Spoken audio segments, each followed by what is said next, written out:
Jadi kita semua ini berkat Tuhan untuk kita semua, untuk teman-teman semua, untuk bisnis ini, dan untuk semua orang yang ada di sekitar kita. Maka setiap kali kita datang satu tempat, kita berdoa sama Proego kita perlu pendeta, perlu gereja untuk berdoa.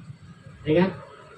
Kita ketik di Google Maps gereja terdekat, 240 meter. Ya kan? Ketemu GKI. Bukan kebetulan, tapi Tuhan baik. Ada penantu kita pula di sana, Pak Akan, yang bergereja di GKI, kebetulan teman Full Gospel juga. Jadi itu yang jadi rencana lah ya, rencana Tuhan yang memang segala sesuatu akan baik dan indah itu bagi orang yang mengasihi Dia. Ya, oke ya.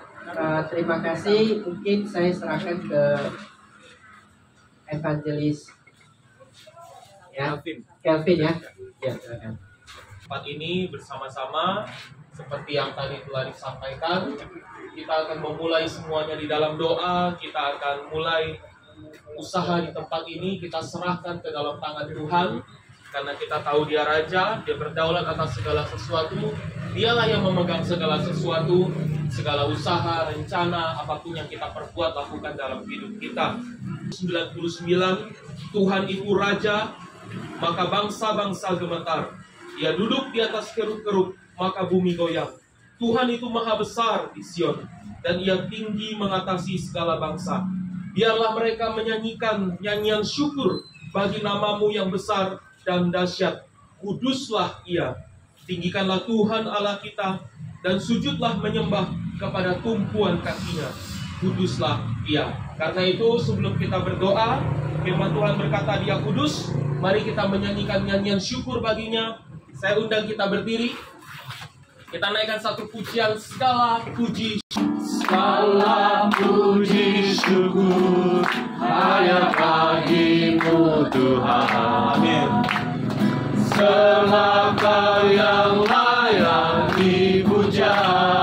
Kami mau bersorak meninggikan nama-Mu Tuhan. Kami mau bersorak tinggikan nama-Mu.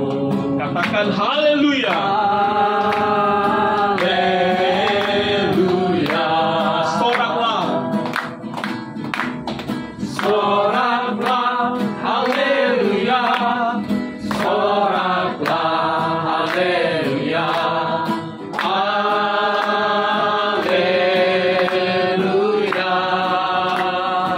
Soraklah haleluya. Soraklah haleluya. Soraklah haleluya.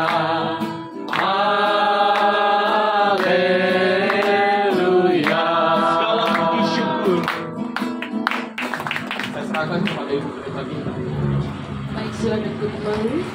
127 membaca dari ayat yang pertama sampai ayat yang kelima. Sebagai orang percaya, dan tentu merupakan satu kebahagiaan yang luar biasa.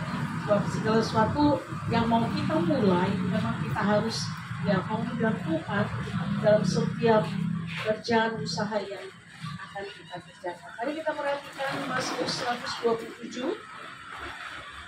Mazmur 127 ayat yang pertama sampai ayat yang kelima. Saya akan bagikan firman Tuhan untuk kita. Ya, berkat Tuhan atas rumah Anda, nyanyian Syara Salomo. Jikalau bukan Tuhan yang membangun rumah, sia-sialah jerih payah orang yang membangunnya. Jikalau bukan Tuhan yang mengawal kota, sia-sialah pengawal berjaga-jaga. Sia-sialah kamu bangun pagi-pagi dan baru beristirahat sesudah larut malam untuk mencari nafkah dengan jerih payah, sebab kepada yang dicintainya Tuhan memberi pada waktu tidur. Sesungguhnya anak-anak adalah milik pusaka Tuhan, dan buah kandungannya adalah upah. Seperti anak-anak panah di tangan pejuang, demikianlah anak-anak lelaki dari masa muda. Berbahagialah orang yang telah membuat penuh tabung panahnya. Dengan mereka, ia tidak akan dipermalukan ketika menghadapi musuh-musuhnya di pintu gerbang. Ya. Baik, kita berdoa terlebih dahulu. Saya akan memberi renungan singkat saja buat kita. Bapa di surga, Bahkan kalau kita boleh memperhatikan, jikalau bukan Tuhan yang membangun rumah, sia-sialah jeripaya orang yang membangunnya. Jikalau bukan Tuhan yang mengawal kota, sia-sialah pengawal berjaga-jaga. Sia-sialah kamu bangun pagi-pagi baru beristirahat, sesudah larut malam untuk mencari nafkah dengan jeripaya, sebab kepadanya dicintainya Tuhan, memberi pada uang tidur. Ini ayat firman Tuhan yang sungguh luar biasa. Saya percaya, saya yakin yang punya ya pemilik ya, Sanjaya Group ini usaha yang sudah dikerjakan bahkan di cabang yang ketiga. Ya, tentu mereka adalah orang-orang yang takut akan Tuhan. Ya bersyukur ya bagaimanapun ya tadi dikatakan oleh Bapak, segala sesuatu harus kita mulai dengan Tuhan, dan benar itu ya. Segala sesuatu yang mau kita kerjakan, segala sesuatu yang mau kita mulai, ya memang kita harus percayakan kepada Tuhan. Kita tidak boleh lupa ya, Tuhan punya berkat, Tuhan yang punya segala-galanya. Bukan hanya Dia pemilik hidup kita, Dia juga pemilik berkat yang kita punya. Jadi kita tidak bisa melebihinya. Maka dikatakan kalau kita mengandalkan Tuhan, mempertaruhkan kepada Tuhan, usaha yang kita mulai ya, karena Tuhan segala-galanya. Saya yakin usaha di tempat ini ya, sekalipun ini ya laundry, tetapi sangat menolong khususnya ya orang-orang yang ada di sekitar komplek kita simpan di sini. Terima kasih Tuhan, atas kasih setiamu yang Ku alami dalam hidupku. Terima kasih Yesus untuk kebaikan-Mu sepanjang